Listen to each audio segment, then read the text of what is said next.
Eu gostaria de começar essa entrevista apresentando o nosso entrevistado, o pesquisador Krasimir Adelino Ramos Sambé.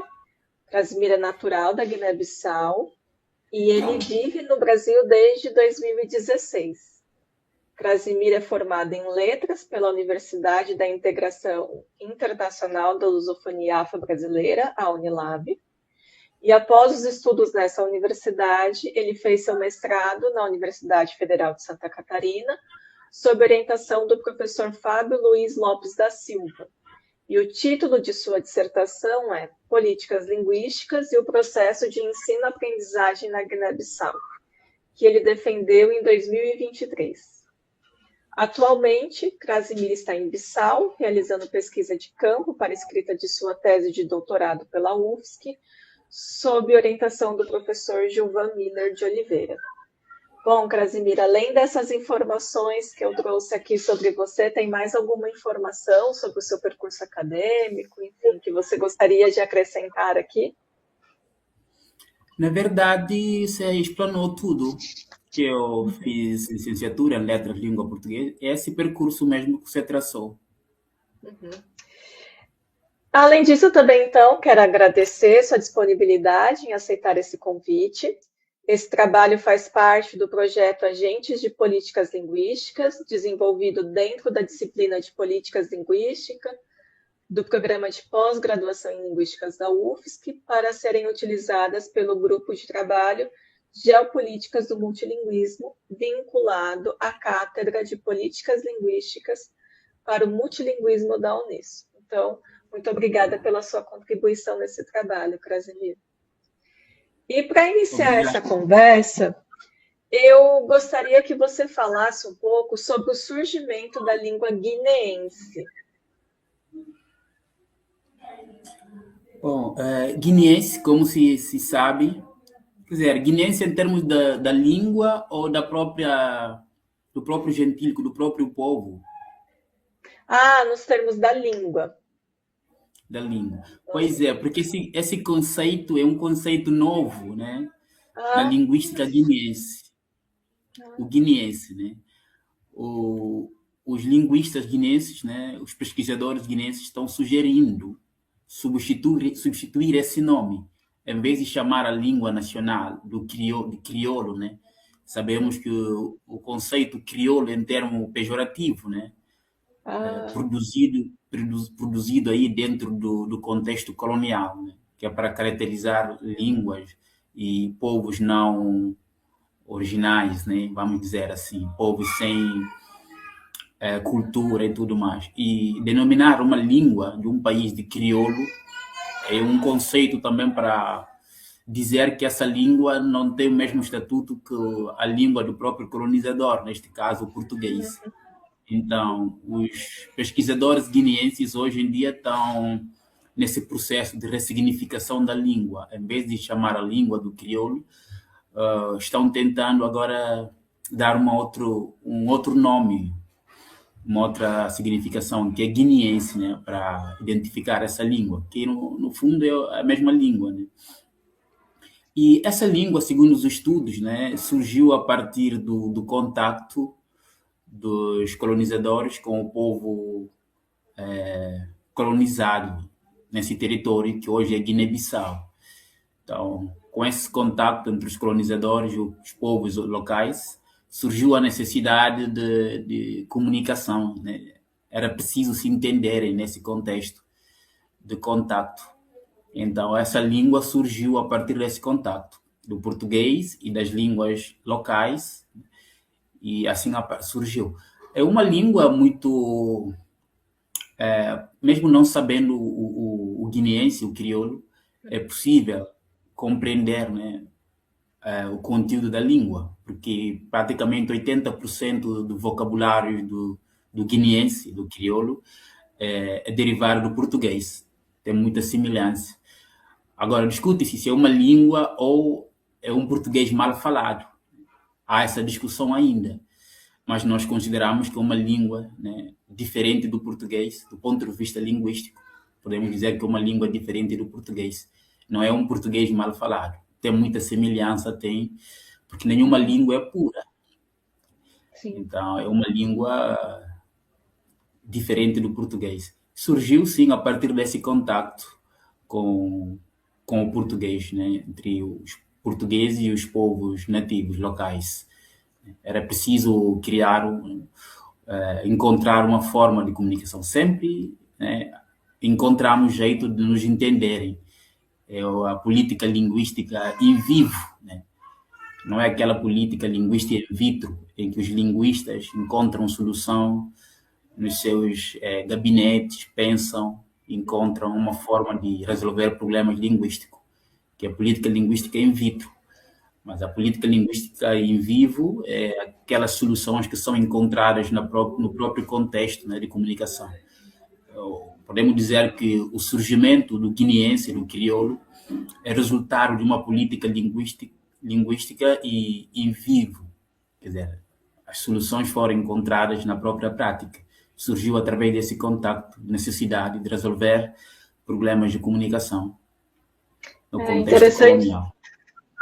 É interessante isso que você falar de que é uma política linguística em vivo, de pensar que as políticas linguísticas nem sempre são ações institucionalizadas, né? Elas podem surgir de outras maneiras, então.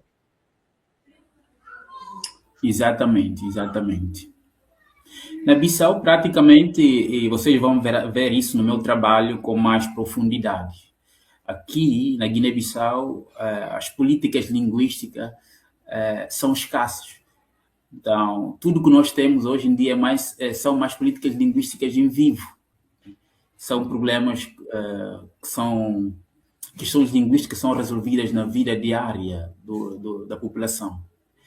O Estado tem produzido muito pouco documentos de decisão sobre línguas, mas isso não significa que não há políticas linguísticas.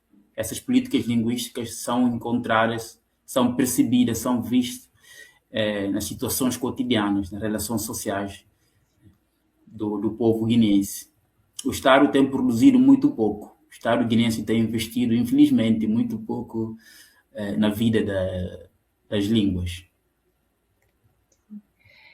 E, bom, você falou dessa questão do Estado estar investindo pouco nesse domínio, e a minha pergunta agora envolve o censo, né? Então, eu gostaria de saber quais são as dinâmicas demolinguísticas da Guiné-Bissau atualmente, porque o censo de 1979 e o censo de 2009 mostraram um aumento no número de falantes do guineense. Então, quais fatores podem estar envolvidos nesse aumento do número de falantes de guineense? Você acredita que uma maior urbanização, a internet, a TV, podem ter influenciado nessa mudança desse cenário? Pois é, uma pergunta muito interessante. O que é facto é que o guineense, o crioulo, domina a prática linguística na Guiné-Bissau.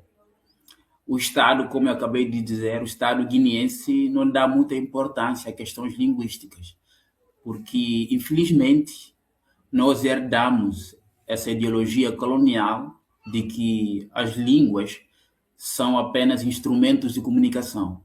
Então, tanto faz falar o crioulo, ou o português, ou qualquer língua étnica.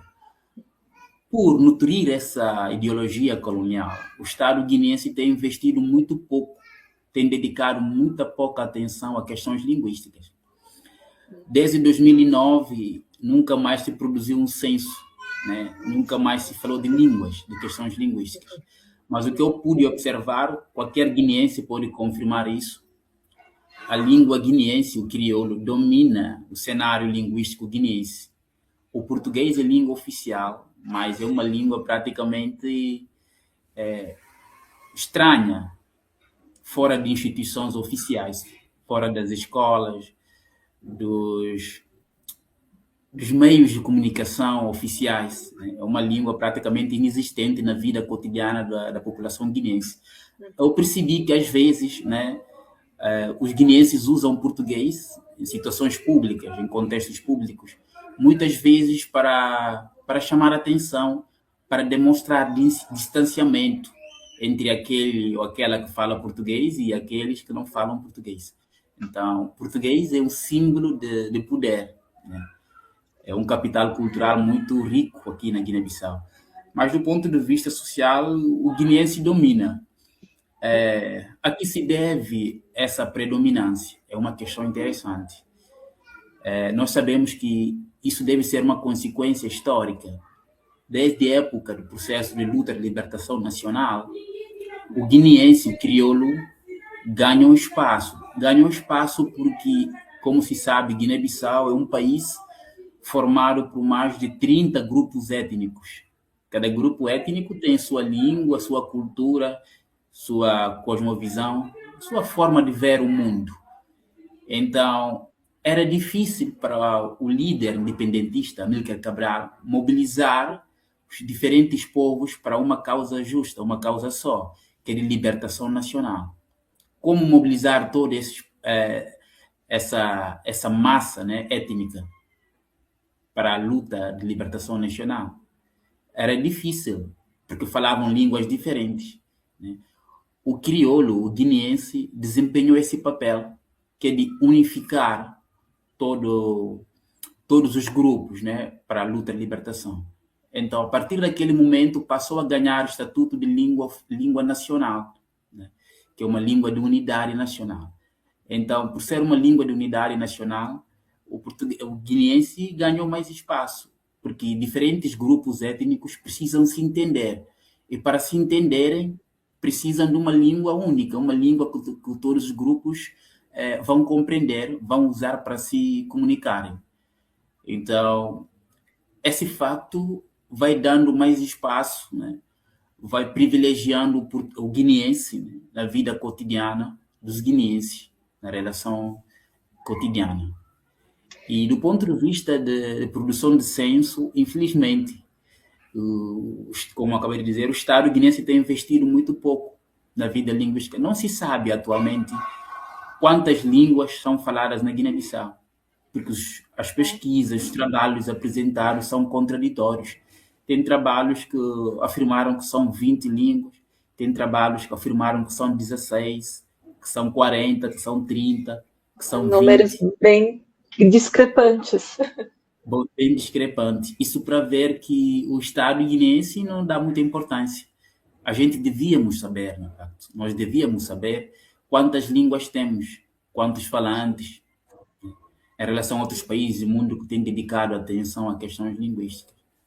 Só para ver, no outro dia eu fui para o gabinete de Unesco, aqui na Guiné-Bissau, e o diretor de Unesco não deu importância a questões linguísticas. Eu estava perguntando o que foi feito, quais dados já têm sobre línguas, e ele me disse assim, francamente, eu fui nomeado já há 3 anos e nós nunca trabalhamos com questões linguísticas. Eu não sei o que já foi produzido, o que não tem sido produzido. Então, é preciso fazer muito ainda na Guiné-Bissau do ponto de vista linguístico.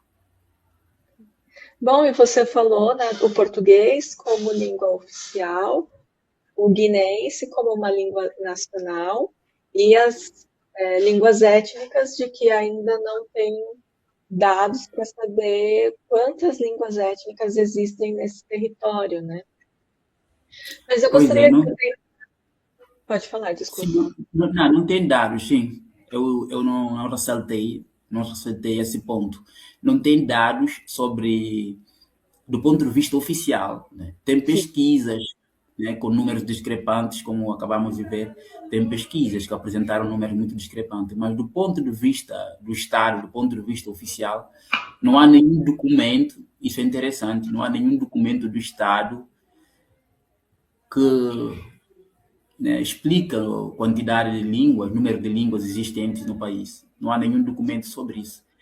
E estando aqui na Guiné-Bissau atualmente, fazendo minha pesquisa, eu percebi que as línguas étnicas estão em processo de desaparecimento. Isso é um termo muito, talvez seja inadequado usar desaparecimento, mas estão em processo de extinção, para dizermos assim. Porque as crianças aqui na cidade de Bissau já não falam suas línguas de grupos de família, que são línguas étnicas.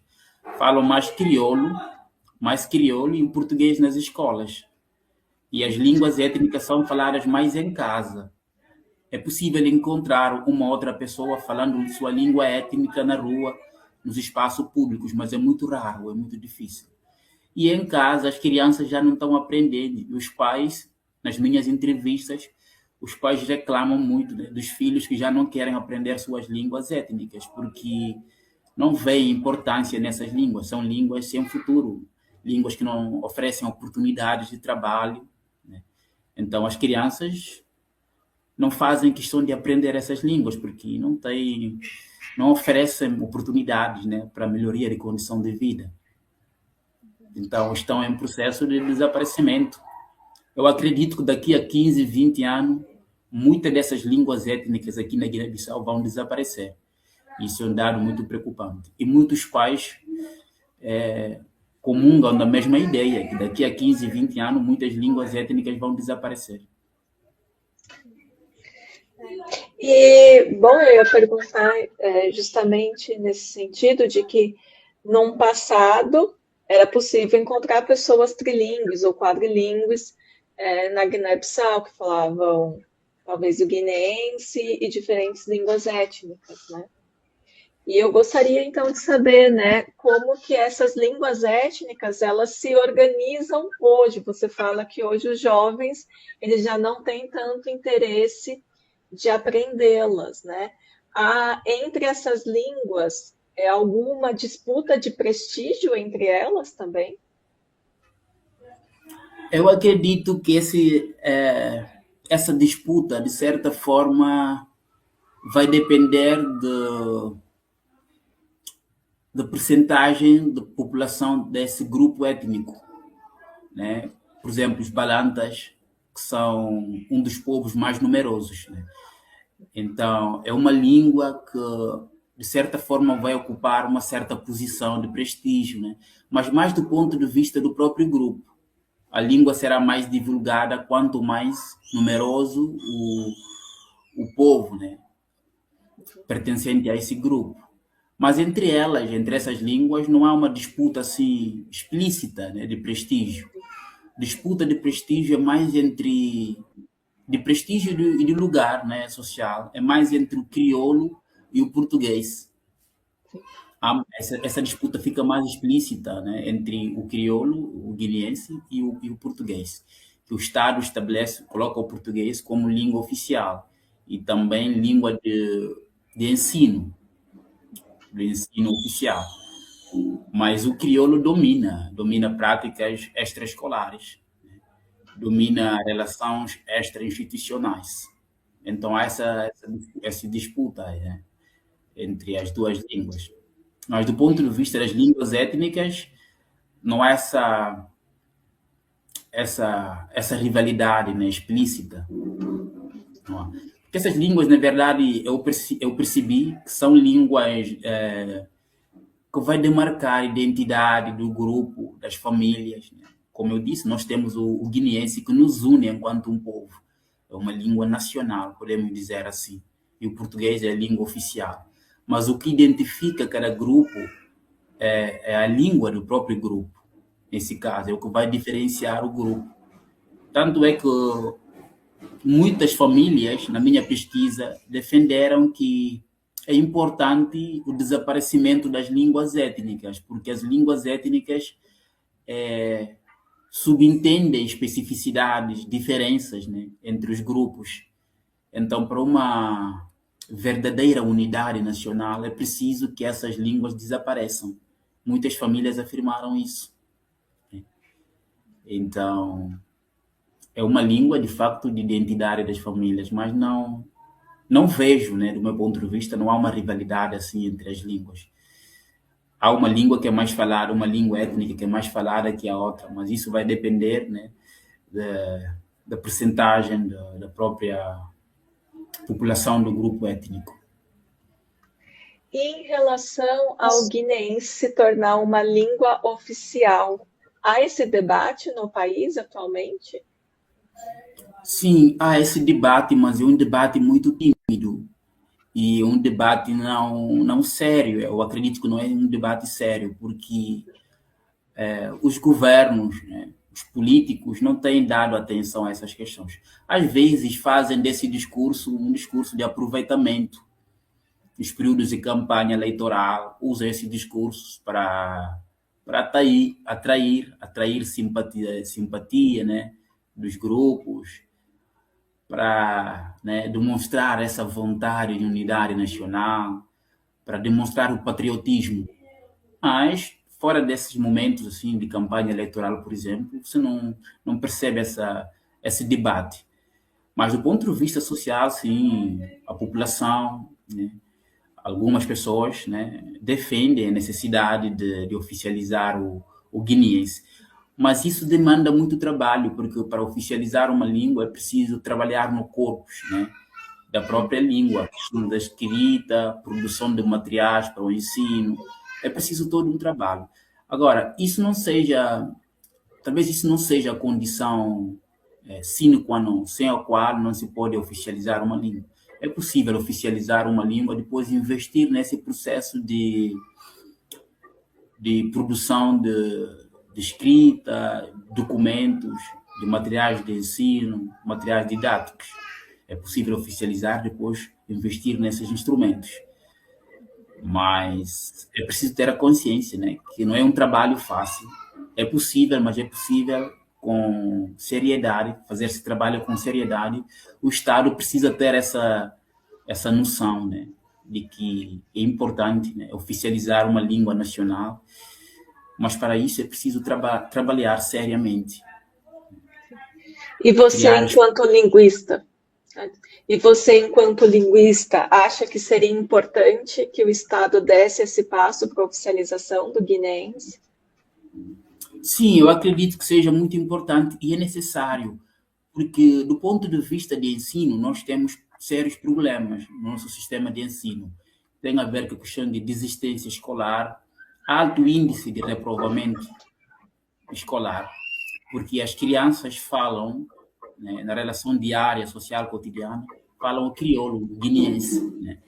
É a língua que as crianças dominam. E quando vão para a escola, são obrigadas a falar o português.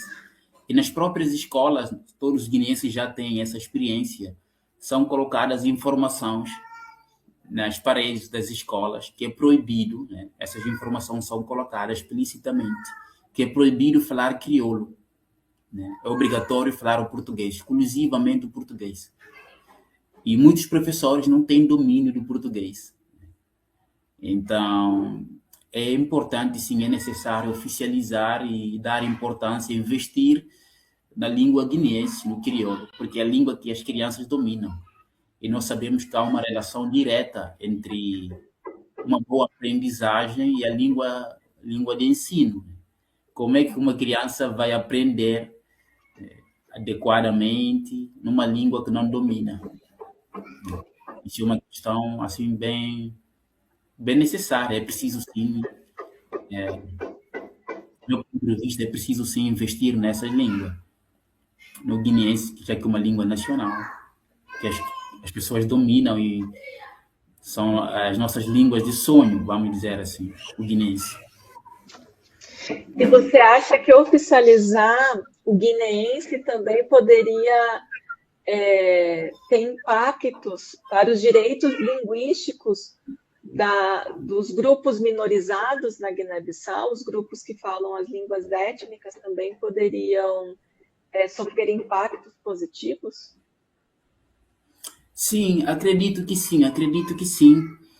Oficializar o português, o crioulo, o guineense, com certeza vai trazer oportunidades, mais oportunidades, espaços, né? Permitir mais pessoas participarem de vida públicas, de questões que dizem respeito às suas línguas. Porque como nós aprendemos do ponto de vista linguístico, quando falamos de língua, indiretamente ou sutilmente nós estamos a falar de pessoas, de grupos, né? De pessoas que são afetadas na vida cotidiana, através das decisões que são tomadas sobre as línguas, né? Porque não existe língua sem falantes, né, dessas línguas. Então, proibir o crioulo, por exemplo, é prejudicar pessoas que não têm domínio, que não dominam o português, que não têm acesso ao português.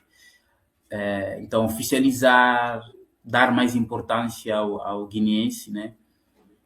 A língua guineense é uma forma também de dar espaço, né? Considerar os direitos linguísticos daqueles que não têm o português. Porque já que o guineense é uma língua nacional, falada por todos os grupos étnicos, talvez seja o ponto de encontro, né? É uma coisa que temos em comum aí. Então, valorizar, criar espaço aí para que todos possam participar de decisões, de reflexões através do guineense, do crioulo, é uma forma assim de dar mais oportunidade à população de maneira geral.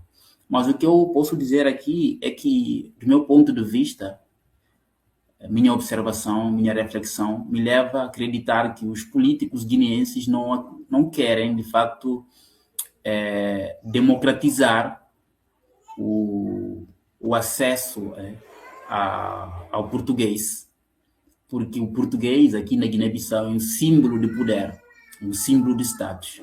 Os que falam português, os que dominam português, são aqueles que pertencem, né, à elite política guineense, são os privilegiados. Né? O português é um símbolo, né, de estratificação social aqui na Guiné-Bissau. Quem tem português tem mais oportunidades, porque os processos seletivos, né, são feitos através do português, do francês e do inglês, mas mais através do português. Agora também há um interesse assim crescente para com o francês, né? Mas o português, sim, é um termostato, vamos dizer assim, na estratificação social. Quem tem português tem mais oportunidades. E eu acredito que os dirigentes, os privilegiados deste país não querem que toda a população aprenda o português e não querem valorizar o guineense, porque valorizando o guineense é uma forma indireta de dar mais espaço a toda a massa populacional guineense, né? Então, haverá mais concorrência, mais compreensão, menos manipulação. Então, acredito que sim, há uma vontade de não investir nessas línguas por outras razões, né, não explícitas. Sim. E agora, Krasimir, você estuda as políticas linguísticas familiares em Guiné-Bissau, em Bissau, na cidade de Bissau, certo? Sim. Eu gostaria que você falasse um pouco sobre isso, que são as políticas linguísticas familiares, e sobre o que trata o seu trabalho. Certo. Política linguística familiar, como se sabe, é uma área de política linguística que dedica atenção às decisões que são tomadas sobre as línguas dentro do contexto familiar, que existem domínios de política linguística. Nós temos política linguística oficial, temos política linguística religiosa, que são aquelas políticas linguísticas da igreja, das igrejas, né? Do Estado, das associações dos bairros, política linguística escolar, das escolas. E há política linguística familiar, que lida com as decisões, as crenças e a gestão de língua dentro do espaço familiar. Em poucas palavras, isso é o que caracteriza a política linguística familiar. E o meu trabalho, sim, é sobre política linguística familiar na cidade de Bissau. Bissau é a capital da Guiné-Bissau e é um ponto de encontro entre os vários grupos étnicos da Guiné-Bissau.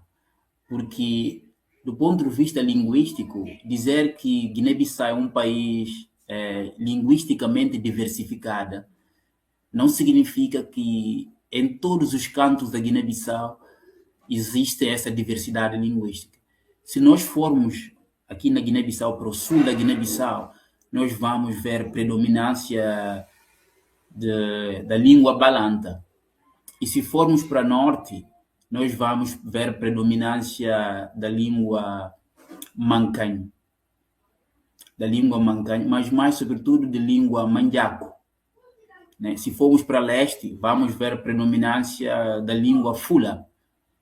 Então, diferentes regiões são dominadas por determinadas línguas. Então, a cidade de Bissau, sendo o ponto de encontro entre diferentes grupos étnicos, por ser a região mais desenvolvida, que concentra melhores universidades, melhores hospitais, mais oportunidade de melhoria de condição de vida, muitas famílias, muitos grupos étnicos mudam, né, para a cidade à procura de oportunidades. Então, cidade de Bissau acaba caracterizando, né, essa diversidade linguística guinense. Quer dizer, a diversidade linguística da Guiné-Bissau acaba sendo melhor vista, né, na própria cidade, que é a capital do país, Bissau.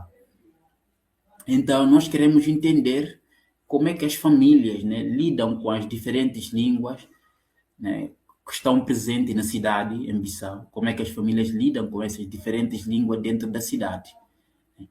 E neste momento eu estou aqui em Bissau, na capital, fazendo entrevistas, observando as famílias, conversando, coletando dados para a escrita da tese, né, sobre política linguística familiar.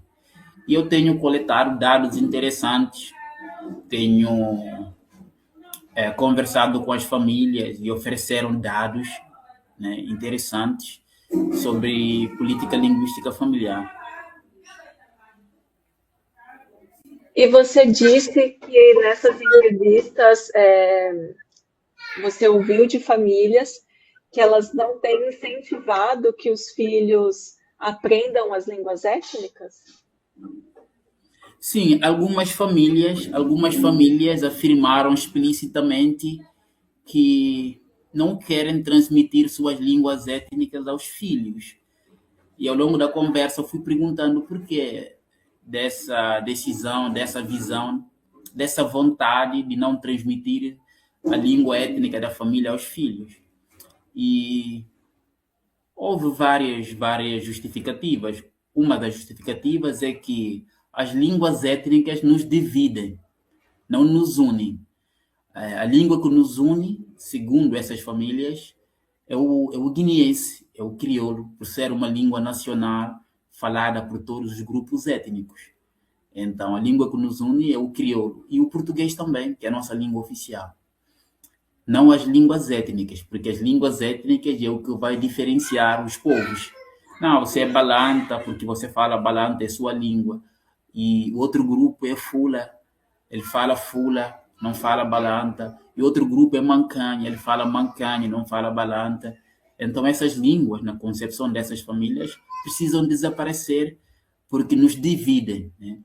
Então, isso, de certa forma, vai também influenciar, conduzir a política linguística familiar. Uma senhora me disse explicitamente: não, eu não quero que os meus filhos aprendam minha língua étnica, porque essas línguas não têm importância. São línguas do passado, conduzem ao passado, enquanto que o português é uma língua de futuro. Oferece melhores condições de trabalho, melhores oportunidades, né? O crioulo nos permite comunicar, nos entender dentro dessa diversidade. E as línguas étnicas não têm futuro. Eu não quero que os meus filhos aprendam as línguas étnicas, a língua étnica da família. Mas também encontrei, Pode mas falar? também, sim, mas também encontrei famílias com uma visão crítica, né, sobre diversidades linguísticas.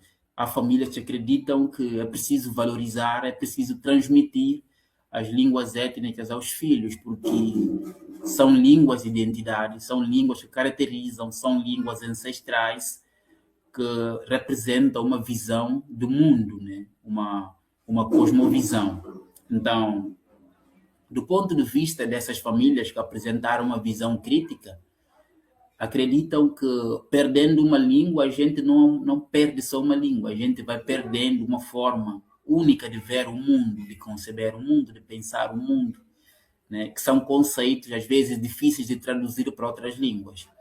Então, é uma questão crítica, preocupante do ponto de vista dessas famílias que eu considero famílias críticas, né? Que apresentaram essa visão assim mais problemática, né? de língua. Mas o E que eu você acha... percebi, sim, Pode falar. mas o que eu percebi é como eu disse no artigo que compartilhei com você, é que, como muitos autores, muitos pesquisadores já apontaram, na Guiné-Bissau nós herdamos uma ideologia linguística colonial, porque até agora na Guiné-Bissau a língua é definida como instrumento de comunicação, como eu disse há bocado. Então, definindo a língua como instrumento de comunicação, nós acabamos acreditando que tanto faz falar qualquer língua, tanto faz falar o português, tanto faz abandonar as nossas línguas étnicas, tanto faz nos investir unicamente na transmissão do português aos nossos filhos, porque as línguas são apenas instrumentos de comunicação. E isso, do meu ponto de vista, é preocupante, é uma visão de facto colonial. E esquecemos que as línguas são fenômenos identitários que nos identifica e também é um mecanismo, né, de manutenção, de estratificação social, de divisão, né, de oportunidades. Através das línguas nos excluímos, né, socialmente e nos acolhemos socialmente. Então, essa visão de que língua é apenas um instrumento de comunicação, isso veio lá do contexto colonial, né? Porque, de certa forma, o nosso sistema de ensino, né, na Guiné-Bissau também é muito colonizado. Guiné-Bissau não produz nada do ponto de vista de material didático. Nós consumimos, né?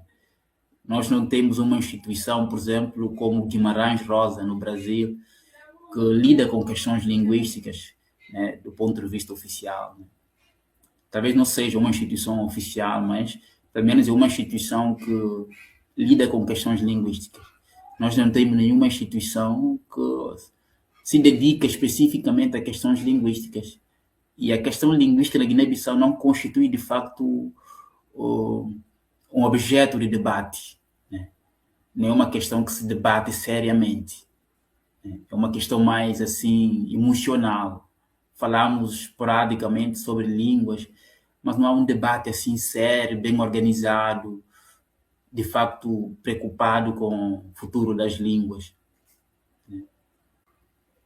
Bom, então, falando de Bissau, como você disse que as línguas étnicas não têm sido valorizadas nessa cidade, dos jovens continuarem a aprendê-las, existe uma paisagem linguística nessa cidade onde as línguas étnicas estão presentes, então, nas placas, nas sinalizações dessa cidade, é possível ver as línguas étnicas ou elas também desapareceram da paisagem linguística?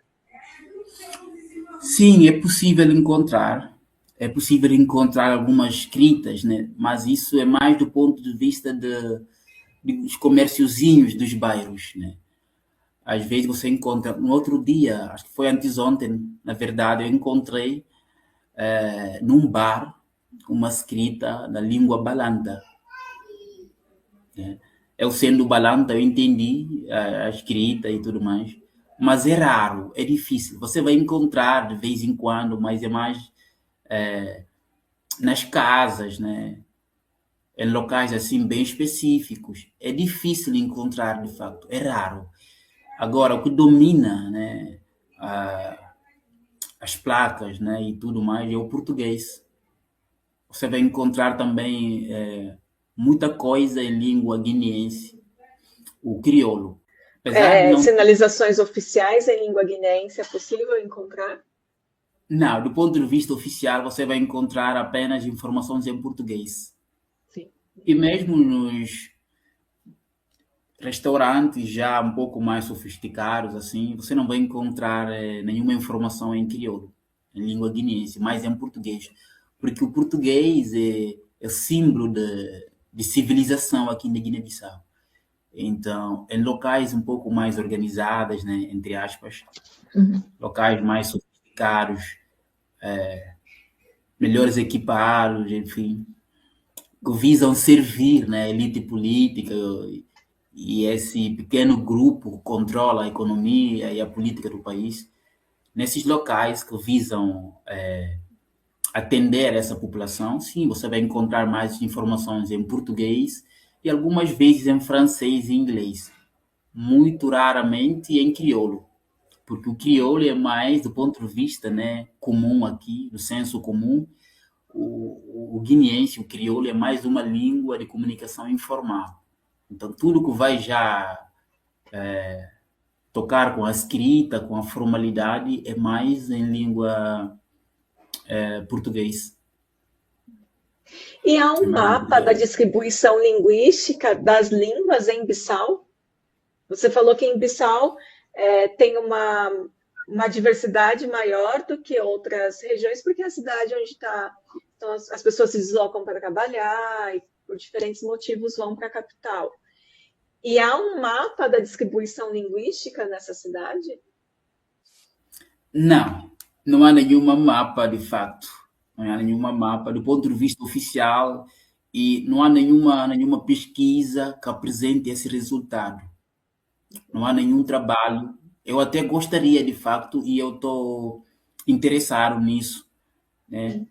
E estou pensando um projeto, uma ideia, né, que eu estou concebendo e já estou conversando com o professor Gilvan para fazer alguma coisa do ponto de vista linguístico para Guiné-Bissau.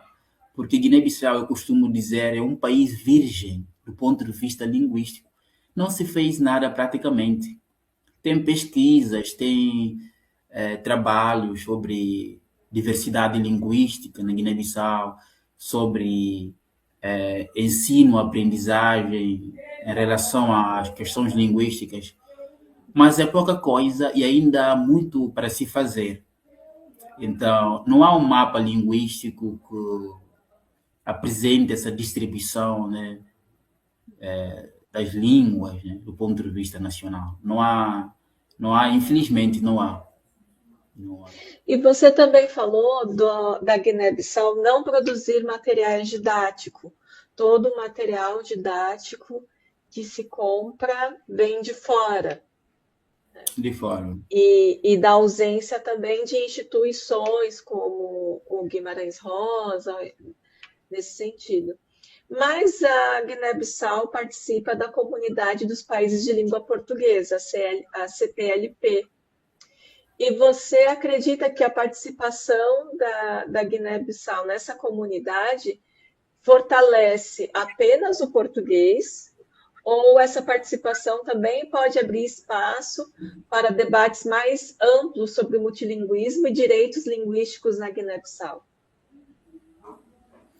Sim, eu acredito que a participação da Guiné-Bissau, sendo membro, né, da comunidade dos países de língua portuguesa, é muito importante essa participação.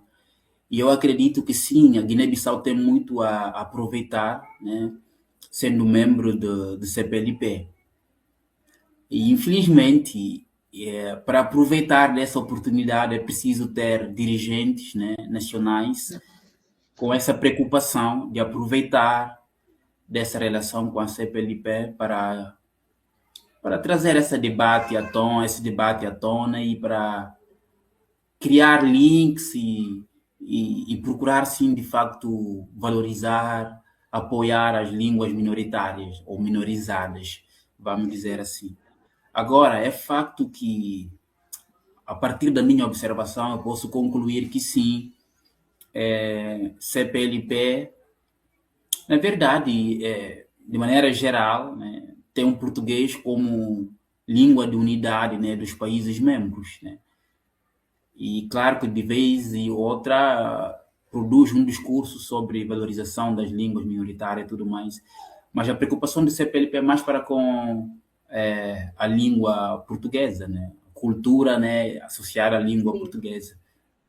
sim. Realmente, eu percebo isso, né? Alguém pode discordar, mas eu acredito que sim. a preocupação de CPLP para com o português, mais para com o português, né? Sim. E a cultura relacionada ao português. E há trabalhos assim bem interessantes, críticos, né, que criticam essa esse conceito de CPLP, de, da lusofonia, né? Lusofonia, sobretudo, tem recebido duras críticas, né? Que para muitos teóricos é uma extensão daquilo que foi estratégia colonial, né? De controlar e tudo mais. Tanto é que o próprio conceito lusofonia, né? É mais ligado a Portugal. É um conceito bem crítico. Acredito que há muitas questões interessantes para se aproveitar dessas relações, mas é preciso também entrar nessas relações com criticidade, né? Para Sim. ver o que é que podemos levar e o que é que podemos reter, o que é que podemos ganhar, o que é que podemos perder com essas relações. E a Guiné-Bissau, infelizmente, entra em tudo, né? Descontroladamente, tanto em blocos econômicos, geopolíticas e tudo mais, né? Porque é um país pobre do ponto de vista de desenvolvimento, é um país pobre, né? Pobre entre aspas, o país é rico, mas do ponto de vista de Sim. desenvolvimento ainda é preciso fazer muita coisa. Sim. Então, E quando você estava aqui no Brasil, Krasimir, você acompanhou que de alguns dos nossos municípios conseguiram cooficializar línguas. Então, a gente tem exemplos de municípios que conseguiram cooficializar línguas indígenas. Você acha que na Guiné-Bissau também existe essa discussão de municípios que querem cooficializar línguas? E como você vê isso também? Você acredita que seria uma boa saída essa possibilidade de oficializar as línguas étnicas, por exemplo? eu acredito que sim, eu acompanho, primeiramente para dizer que eu acompanho, e eu já li vários trabalhos, o próprio professor, o meu orientador, o professor Gilvan, é uma das peças, né, fundamentais desse processo de cooficialização de línguas nos municípios brasileiros. Isso é muito importante, isso é muito importante. Mas eu tento tomar cuidado para não fazer copia-cola. Não sei como é que se diz Sim. aí. Aham. Quer dizer, Sim, copiar e copia e colar. cola. Aham, aham. Sim, Sim, copiar e colar, porque os contextos são diferentes, né? O Brasil é um país já, assim, é uma potência, na verdade. Talvez daqui a 20, 15, 20, 30 anos, o Brasil será uma das potências, né? O Brasil está caminhando para esse fim, né? Para esse lugar, né? De uma das grandes potências. Enfim, acredito que oficializar línguas étnicas aqui na Guiné-Bissau é um trabalho que não será fácil, sabe? Porque, como eu acabei de dizer, línguas étnicas são línguas dos grupos, de certos grupos específicos. E o Estado guinense nem está debatendo ainda a questão de sim, oficialização da língua sim, nacional, verdade, verdade. que é o guinense, né? Nem está investindo nessa língua, porque, por exemplo, é uma língua que não tem um sistema formal de escrita padronizado, né? Cada um escreve do seu jeito. Cada um escreve do seu jeito. Então, o mais urgente, acredito que seja agora trabalhar no processo de valorização de todas as línguas, mas sobretudo do guineense, do crioulo, que é a língua nacional, é a língua predominante, né? Quase, para não dizer 100%, 99,9% dos guineenses falam, falam guineense, o crioulo proficientemente, vamos dizer assim. Então, acredito que seja mais urgente, né, pensar, né, oficialização valorização, oficialização, democratização, né, do guineense, para depois sim pensar também a questão de oficialização das línguas étnicas. Mas acho que isso seria um debate um pouco mais futurista, né, Mas é necessário, é necessário. Guiné-Bissau também é um país bem pequeno, né? De praticamente 2 milhões de habitantes. Sim. O último censo realizado no país é o censo de 2009, que aponta que a população guineense gira em torno de 1,5 milhão de habitantes. Então, de 2009 para cá, podemos ser um pouco maleáveis e dizer que no máximo somos 2 milhões de habitantes. Então, um país bem pequeno, em que essas discussões ainda estão em processo, né? Há muita coisa para se fazer, né? Porque falar de política linguística, de certa forma, nós precisamos também falar de estabilidade, né? De desenvolvimento econômico. Guiné-Bissau é um país instável. Nós acabamos de sair de um golpe de Estado, né? Depois de muitos anos de esperança, de novo, né? Retrocedemos no tempo. Socialmente, a situação está precária aqui, está precária. Eu estou conseguindo fazer essa pesquisa graças à bolsa que eu recebo, né? Que me permite movimentar e tudo mais. Mas é muito preocupante a situação social. Então, nós não podemos falar de política linguística, nós não podemos falar de cooficialização, esquecer a estabilidade, né? Política e tudo mais. Para se pensar política linguística, oficialização, é preciso pensar estabilidade, né? O Brasil, com todos os problemas que tem, mas podemos dizer que é um país mais ou menos estável. Pelo menos as instituições funcionam, né? Funcionam. Então, é como eu disse, não podemos fazer copia-colia, que é de pegar uma teoria, uma situação de um país e tentar ajustar aqui na Guiné-Bissau. Não vai caber, porque o contexto aqui é outro. Guiné-Bissau, do ponto de vista de desenvolvimento, ainda está muito atrasado. Muito atrasado. Bom, Krasimir, a gente vai chegando aqui ao final. Eu agradeço pela sua colaboração. Foi muito interessante essa conversa. E muito obrigada por ter contribuído com esse projeto. Eu agradeço a oportunidade de estar aqui e conversar com você.